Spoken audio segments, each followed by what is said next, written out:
সূরা ইয়াসিনের গোপন একটি আয়াত ৪১ বার পড়ুন, সকল সমস্যা আল্লাহ তাআলা দূর করে দিবেন। এবং এই আয়াতের ফজিলত অনেক বেশি। আমরা এই আয়াতটি অনেকেই জানি, তবে আমরা অনেকেই আমল করি না। মনে রাখবেন, যদি আপনি এই আয়াতের আমলটা করতে পারেন, ১ নাম্বার হচ্ছে আপনার যাবতীয় যত সমস্যা আছে সকল সমস্যা আল্লাহ পাক রব্বুল আলামিন দূর করে দিবেন। ২য় নাম্বার হচ্ছে আল্লাহ পাক রব্বুল আলামিন আপনার সকল কষ্ট দূর করবেন। আমরা অনেক সময় কষ্টে পড়ে যাই, অনেক সময় কঠিন বিপদে পড়ে যাই। যখন আপনি বিপদে পড়ে যাবেন, কষ্টে পতিত হবেন, তখন আপনি সূরা ইয়াসিনের এই আয়াতটি পড়বেন, দেখবেন আল্লাহ তাআলা আপনার সকল কষ্ট দূর করে দিবেন। এবং ৩ নাম্বার হচ্ছে আপনার অভাব দূর করে দিবেন। অনেকে আমরা বিপদে পড়ে যাই, অভাবে পড়ে যাই।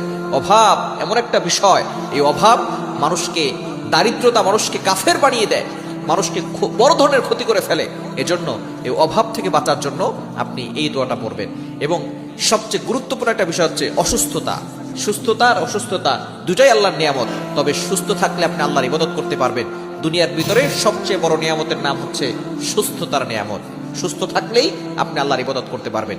এই আয়াতটা আপনি ৪১ বার পরে যদি পানিতে ফু দেন, ওই পানিটা খান, আল্লাহ তাআলা আপনাকে সুস্থতার নিয়ামত দান করবেন। ঘরে ছিটিয়ে দিলে ওই ঘরের সকল অভাব দূর হবে, ঘরের সকল মানুষ রোগ ব্যাধি থেকে বাঁচতে পারবে। আয়াতটা কি?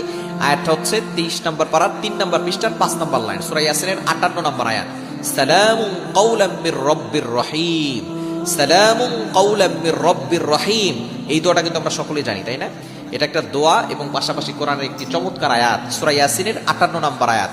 এবং এটা ২৩ নম্বর পারা ৩ নম্বর পৃষ্ঠার ৫ নম্বর লাইনে রয়েছে, সালামুন কাওলাম মির রব্বির রহিম। এটা আপনি ৪১ বার পড়বেন। আপনি যে কোনো সময় পড়তে পারেন, রাতে ঘুমানোর আগে পড়তে পারেন, অথবা ফজর নামাজের পরে পড়তে পারেন। যে কোনো সময় আপনি পড়বেন। ৪১ বার পড়ে আপনি পানিতে ফু দিয়ে খেলে আল্লাহ তাআলা আপনাকে সুস্থতার নিয়ামত দান করবেন। ৪১ বার পড়ে আল্লাহর কাছে দোয়া করলে আল্লাহ তাআলা আপনার দোয়া কবুল করে নেবেন, আপনার অভাব দূর করবেন, আপনার কষ্ট দূর করবেন, আপনার সকল সমস্যা দূর করবেন, আপনার সকল হাজত আল্লাহ তাআলা পূরণ করে দিবেন।